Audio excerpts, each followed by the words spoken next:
Presiden Republik Indonesia Prabowo Subianto tiba di Indonesia di Bandara Halim Perdana Kusuma Jakarta pada Minggu pagi, disambut oleh Wakil Presiden Gibran Rakabuming Raka dan jajaran Kementerian Kabinet Merah Putih. Presiden telah menyelesaikan lawatannya ke sejumlah negara yang dilakukan sejak 8 November hingga 23 November 2024. Negara pertama yang dikunjungi adalah Cina.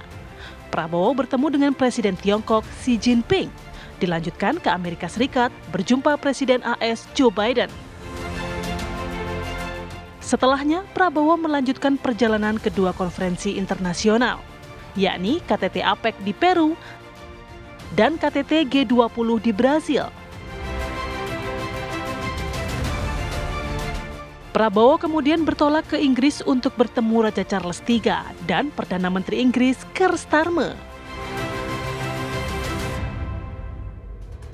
Terakhir, ia berkunjung ke Uni Emirat Arab bertemu Presiden Mohammed bin Zayed Al Nahyan atau MBZ.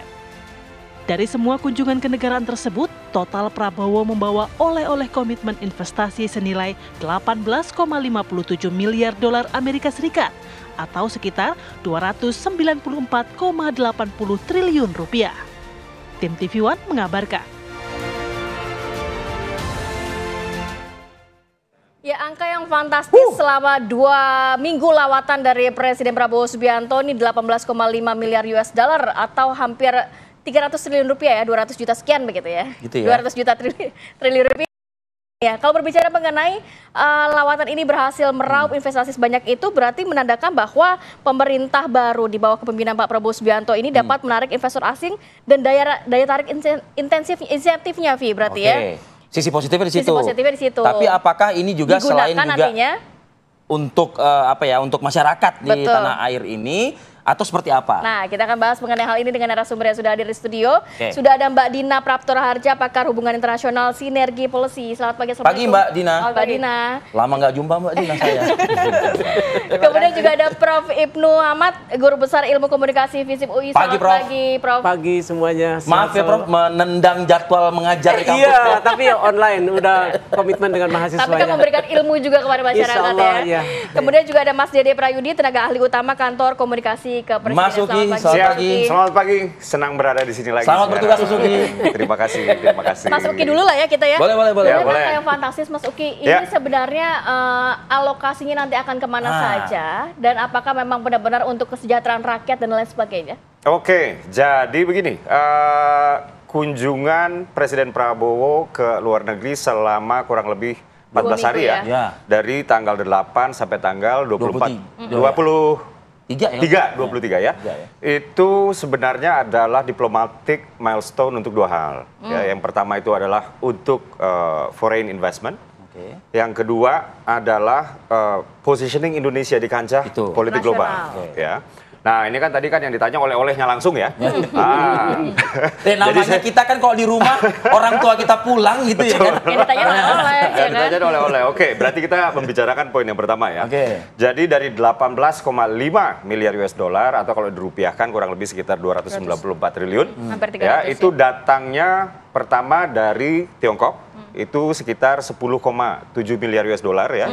Jadi di sana Presiden Prabowo berhasil mengikat dalam tanda kutip ya komitmen investasi sebesar 10,7 tadi itu untuk beberapa hal. Yang pertama adalah untuk energi terbarukan. Yang kedua adalah untuk manufaktur ya. Juga untuk swasembada beras dan lain-lain. Jadi 3 hal ini yang paling besar. Chunk-nya lah kurang lebih seperti itu ya. Lalu kemudian Presiden Prabowo juga berhasil mengikat lagi ya dalam tanda kutip komitmen investasi dari BP, British Petroleum ya di Inggris ya. Dan ini lumayan juga ya, nilainya itu adalah sekitar 7 miliar US dollar untuk investasi di lagi-lagi sekitar 111 energi terbarukan ya. Lalu kemudian ada yang kecil-kecil ya, tapi nggak kecil-kecil banget lah gitu ya. Kecil-kecil juga angkanya miliar US dollar. Itu kalau digabung sekitar 1,5 miliar US dollar itu dari perusahaan-perusahaan di tempat di mana Pak Prabowo dalam hal ini pernah menghadiri APEC di Brazil, lalu juga kemudian G20. Bertemu dengan para pengusaha di Amerika Serikat dan juga di Inggris. Itu yang oleh-oleh ya, itu yang oleh-oleh, yang tangible lah, kurang lebih seperti itu ya. Nah, lalu yang kedua adalah tentang positioning Indonesia. Ya. Jadi memang sudah menjadi amanat Undang-Undang Dasar kita ya, bahwa Indonesia itu ada, salah satunya adalah untuk mewujudkan perdamaian dunia. Jadi saya juga agak-agak kaget ya kemarin itu ketika Presiden Prabowo itu di Amerika Serikat, bersama Joe Biden itu, beliau mengangkat topik adalah kemerdekaan Palestina. Bertanya langsung kepada pemimpin negara adidaya.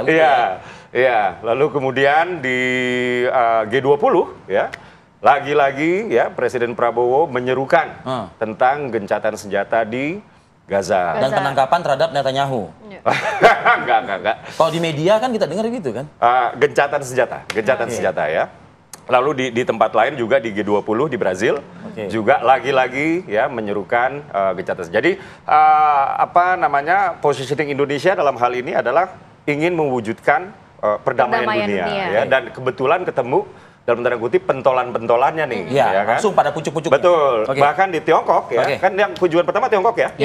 Itu Presiden Prabowo langsung menggunakan seruan ya. Yaitu collaboration not confrontation gitu. Jadi kita sama-sama tahu ya dengan Tiongkok adalah salah satu blok besar sekarang ya.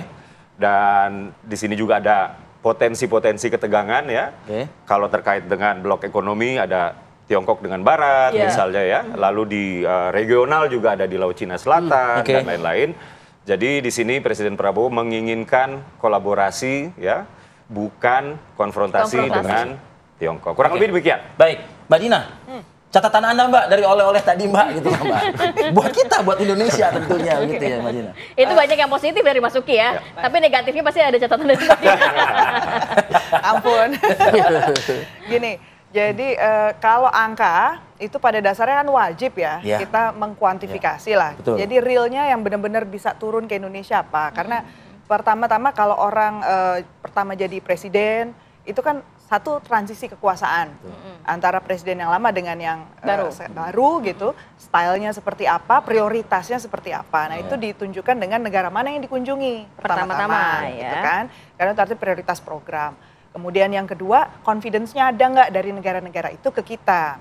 Ya biasanya soal kontinuitas atau kalaupun ada kebaruan pendekatan, biasanya tetap akan menciptakan rasa nyaman nggak buat investor, kan intinya gitu. Nah, jadi kalau ada angka, ya oke lah, berarti ada lah ya aspek itu. Cuma kan berkesinambungan atau tidak kan tadi kan pertanyaannya. Berkesinambungan atau tidak, terus kita juga nggak tahu angka itu sebenarnya udah ngitungnya angka kemarin terus ditambahin apa enggak gitu. Itu yang kita nggak tahu persis kan. Terus yang kedua, Tiongkok memang, tuh surprisingly memang paling besar ya ternyata komitmennya. Nah, tapi saya mau soroti yang lain juga nih, masalah kualitatifnya. Jadi kalau kuantitatif tadi udah kita lihat, sekarang kualitatifnya. Karena kalau soal positioning, sebenarnya berarti kita harus melihat di konteks geopolitik yang ada sekarang kan. Apa sih yang sebenarnya dilihat dunia pada Indonesia pada saat Pak Prabowo jalan? Karena Pak Prabowo bukan individu lagi ya, bukan tokoh partai lagi ya, udah bawa negara kan.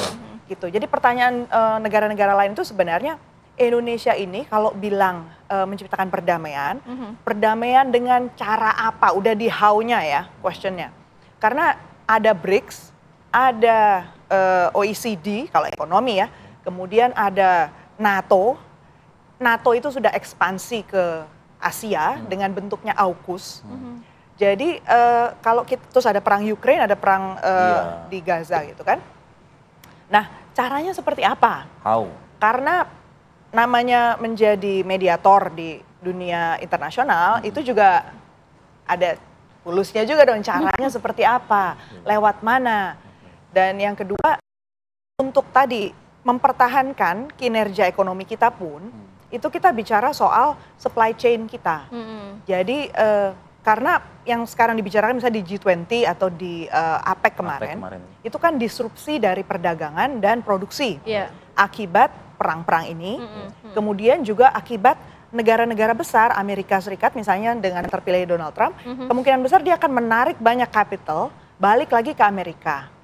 Kalau disedot balik, berarti yang lain akan mulai mengering dong, ada kekurangan produksi. Dan Amerika akan mulai memilih-milih nih, di mana uangnya akan diinvest. Kemudian hal yang sama nanti juga pertanyaan misalnya Inggris gitu ya. Inggris ini juga bukan pemain sembarangan ya sebenarnya ya di tingkat internasional. Jadi kalau saya mengamatinya itu yang diangkat oleh Pak Prabowo itu sisi apanya sih? Nah, saya melihatnya justru lebih banyak agendanya itu sangat inward looking. Saya belum melihat agenda yang sifatnya internasional. Jadi kalau saya lihat skalanya, kalau mau Indonesia ditempatkan sebagai pemain global, harusnya bikin statementnya bukan di side event, tapi di main event. Di main event pada saat, maksud dia nanya soal perdamaian Israel Palestina, nanya sama Biden. Kan Biden udah mau turun. Semalam sesudah ketemu Biden langsung serah terima ke Trump. Dan pada momen itu harusnya, kenapa timingnya ya? Waktu itu timing. Kalau pemanasan doang gimana, Mbak? Tapi kan juga melalui pemanasan. Iya, pemanasan doang itu mungkin di awal, nanti akan ada lanjutannya begitu, Mbak. Harus ada lanjutannya. Jadi timingnya ya, terus habis itu kita bicara soal misalnya Blinken ditanya, ada kan videonya ya berputar ya. Blinken ditanya, how's Palestina? Oh, we're working very hard. Itu momennya adalah pas habis tanda tangan buku hadir atau sebelum dinner lah ya. Itu bukan forumnya. Jadi tidak mungkin terrekord secara internasional, secara dua negara pun tidak. Harusnya dia bikin statement pada saat di depan pasang bendera dua. Ngomong deh tuh. Ngomonglah di situ, Amerika, kamu itu harusnya jangan buat masalah lagi di sana. Karena gini, kenapa saya bilang itu nggak mustahil kita bilang ya. Amerika dan Eropa itu dua negara. Kalau bicara kita bisa frontal apa adanya. Kalau sama Asia, nah itu kita bisa agak lebih soft lah, pakai teks lah gitu kan. Makanya saya juga tempo hari waktu di TV One kan juga bicara ya, ke depannya sebenarnya Pak Prabowo itu baiknya dibuatkan satu teks juga. Jadi bisa disesuaikan sesuai dengan konteks. Prof Ibnu. Karena beda budaya, memang beda approach. Saya lama soalnya kalau di Amerika, di Eropa, kita bisa apa adanya. Gitu ya. Gak apa-apa. Baik, Prof Ibnu, usai jeda ya Prof ya? Iya baik. Kita jeda dulu, kami akan kembali saat lagi. Oke, saya langsung ke Prof Ibnu Muhammad. Prof, kalau dari standing ya, Indonesia di beberapa event begitu ya, internasional termasuk juga bilateral dengan beberapa negara. Catatan Prof apa, Prof? Kalau dari segi simbolik kunjungan ini keren ya. Raja-raja, pemimpin penting ditemui Pak Prabowo kan. Kan itu untuk masuk bertemu sampai bercakap bukan hal mudah dalam. Di semua lini loh Prof ya. Iya, pemimpin negaranya, rajanya, bahkan menterinya pun juga ditemuin. Iya gitu kan. Nah, itu dia. Tapi kan kunjungan ke luar negeri seorang pimpinan negara itu dengan proposal. Ya ini yang kita harus minta penjelaskan ke Pak Uki ini. Ya, karena kalau kunjungan pemimpin negara keluar tanpa proposal itu bukan berarti mengajukan anggaran, bukan. Proposal itu hal yang mau diperjuangkan, propose ya. Mbak Dina lebih jago. Propose artinya hal yang mau diperjuangkan, targetnya apa begitu. Di G20 apa, di BRIC apa, dimanapun. Nah ini perginya 14 hari itu dengan proposal apa ke luar negeri. Satu hal yang saya dengar agak gembira adalah investasi. Ini kata kunci. Ini juga harus klarifikasi ke Mas Uki. Karena belakangan ini kan kita didera dengan isu utang. Tiba-tiba ini datang 194 triliun investasi. Kan keren tuh investasi. Tapi walaupun demikian kita jangan terlalu euforianya karena investasi itu harus dihitung juga. Berapa modalnya, berapa keuntungan, kalkulasinya masuk nggak nih? Seperti balik modal itu. nggak gitu ya? Dan biasanya investasi juga ada urusan rentang waktu, kapan datangnya, sesuai juga dengan persyaratan tidak. Kalau komitmen sudah ada, persyaratan tidak, nggak jadi itu investasi. Take and give gitu ya? Iya, jadi persyaratan di lapangannya. Karena itu mungkin sepulang dari luar negeri nih Pak Presiden ngumpulin menterinya untuk investasi ini dikejar oleh menteri apa. Jadi ada energi terbarukan misalnya. Itu tim menteri apa yang harus segera mewujudkan investasi itu. Dalam pangan, dalam beras tadi, swasembada beras itu kementerian apa saja yang terlibat, ya kan? Jadi ini masih panjang urusan, jadi jangan euforia walaupun dengan harga 194,5 triliun tadi investasi kan? Tapi tadi mudah-mudahan jangan sampai jadi utangan gitu loh. Memfollow up tadi ya masukan atau misalnya catatan dari Mbak Dina tadi di forum yang internasional seharusnya itulah dideklar standingnya Indonesia lalu how-nya itu yang harus disampaikan di hadapan para pemimpin dunia, bukan face to face terhadap pemimpin ini, pemimpin ini, pemimpin ini. Anda catatannya seperti itu juga? Itu tadi. Kalau pergi tanpa proposal, ya itu adanya jadinya. Personal jadinya. Tapi kalau proposal yang diperjuangkan, apa yang mau di-state, apa yang mau disampaikan, di sini ngomong apa, di sana ngomong apa, karena di proposalnya sudah ditata sebelum gitu berangkat ya. gitu. Oke. Mas Uki, ya. Kalau belum berangkat tidak ada proposal yang mau diperjuangkan ya seadanya di sana juga begitu. Tapi rasanya kalau Pak Presiden sudah mengagendakan untuk berkunjung ke suatu negara Bukan agenda atau bahkan dalam beberapa negara bukan agenda dalam pengertian perjalanan waktu kok ini ke sini bukan. Bukan itu. Propose, gagasan yang apa tujuan yang dibawa? Iya, materi yang mau diperjuangkan gitu loh. Itu apa sebenarnya Mas Uki? Dan juga tadi catatannya dari Mbak Dina dan juga Prof Ibnu bahwa memang angkanya fantastis, tapi kalau kita bedah nih jangan-jangan ada investasinya sekian, utangnya juga ada di situ, belum lagi ditambah yang sebelumnya sudah ada, begitu Mas Uki? Ya, jadi kan begini, komitmen investasi misalnya antara swasta dengan swasta, misalnya seperti itu ya. Ini kan diawali dari MOU dulu ya. Nah, inilah dia yang kami maksud dengan komitmen investasi senilai 294 triliun rupiah apabila dikonversi menjadi rupiah, ya. Lalu kemudian kan ini kan turun ke level teknis, ya, misalnya di energi terbarukan, ini bentuk konkretnya apa, misalnya seperti itu. Nah, ini saya tidak bisa mendahului, karena kan rapat kabinetnya juga belum, gitu ya. Ya kan? Ini sebetulnya kita diskusi ini mendahului, cuma desakan publik Mas Uki. Publik butuh tahu. Sabar. Ya. Pos-posnya kemana nih? Iya, pos-posnya kemana? Yang dapat kami katakan sekarang ini adalah untuk bidang pembangunan apa, gitu. Jadi di banyak sekali pertemuan ya selama kunjungan ke luar negeri kemarin, terutama ketika di KTT APEC ya. Sebenarnya ini Mbak Dina, Presiden itu sudah menyatakan ya bahwa jadi setelah ngejembrengin itu yang namanya program ekonomi nasional gitu ya, lalu juga melihat peluang bagaimana dunia dengan Indonesia itu bisa saling berinteraksi ekonominya. Kemudian Presiden Prabowo juga mengatakan bahwa stabilitas politik internasional itu diperlukan, dan di sana Presiden Prabowo menyelipkan kalimat untuk gencatan senjata di Gaza. Jadi ini sebuah forum resminya. Itu. Jadi itu dia tadi ya. Nah, kalau kaitannya dengan seberapa keras statement seorang Presiden Prabowo ya, misalnya ke kamera, "Hey, kamu hentikan dong." Gitu. Gitu. Tapi publik di Indonesia tuh menantikan itu sebetulnya. Sabar ya. Nanti diatur sama beliau. Presiden kita kan baru saja melakukan lawatan internasional yang pertama kali. Ya, banyak di antara mereka juga yang baru saja memberikan kata selamat. Ya, dengan Joe Biden. Sebelum menuju Gedung Putih, wah ini keren ini disambut sama pasukan jajar, ada dentuman meriam dan lain-lain. Dan setelah itu kemudian Presiden Prabowo kan teleponan dengan Donald Trump. Presiden terpilih. Presiden itu terpilih. harapannya Bu Dina. Ini udah mau selesai loh.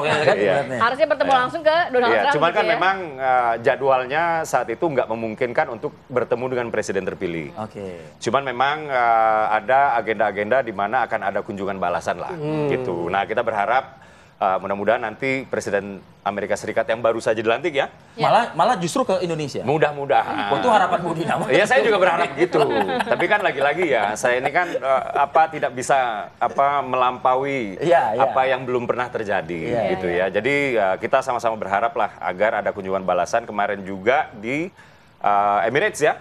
Di Emirates juga Raja setempat sudah mengatakan bahwa beliau akan melakukan kunjungan balasan ke Indonesia. Kemudian juga King Charles juga mengatakan bahwa saya sudah pernah ke Indonesia sebanyak 2 kali. Dan ya mudah-mudahan ya akan ada momen di mana Raja Inggris tersebut akan melakukan kunjungan ke Indonesia. Jadi betul ya bahwa memang ada global positioning Indonesia, itu kita menebalkan itu kita ada di mana ya. Akan tetapi mungkin memang kalimat-kalimat yang terlalu keras, konfrontatif itu memang agak-agak dihindari dulu lah. Sabar. Meskipun publik di tanah air ya Mbak Dina kita boleh berharap ya. Karena timingnya pas. Pas banget itu. Pas banget sekarang. Ekonominya ada di APEC, Iya. ya kan? G20-nya pun G20-nya juga ada. Ya. Karena gini, perjuangan misalnya ya di G20, kita bicara G20 itu baru 2 tahun lalu kita menjadi presiden di G20. Terus tahun depan South Africa gitu ya. Dan sekarang Brazil.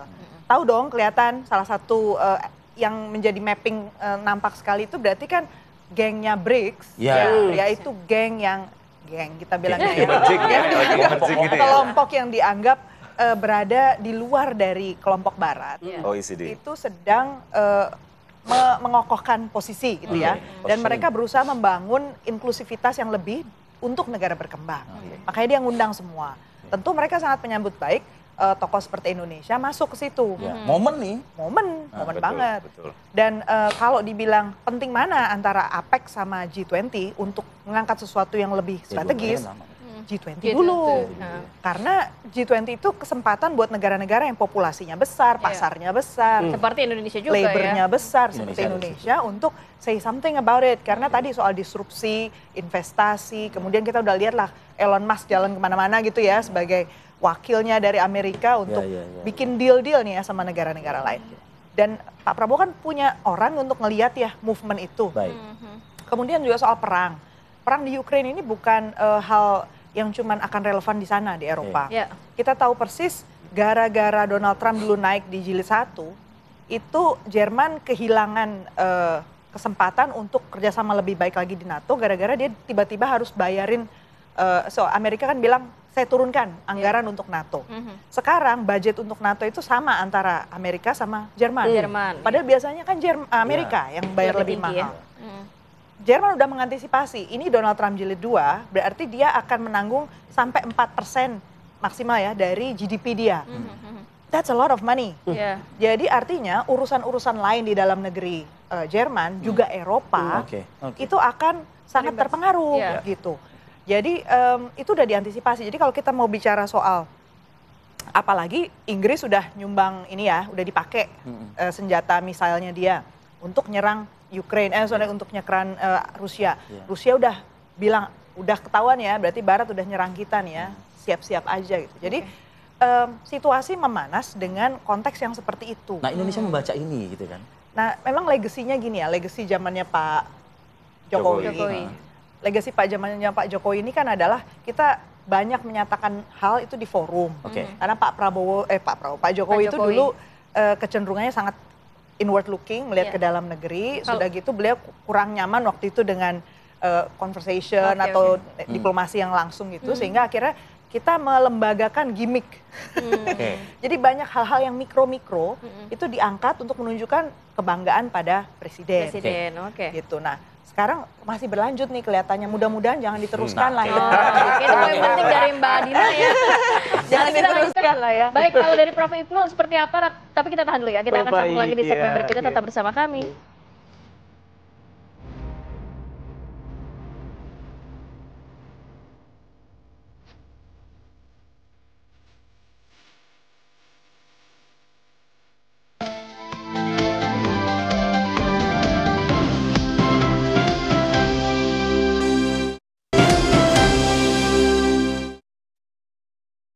Diskusi pagi berat tapi jadinya ringan.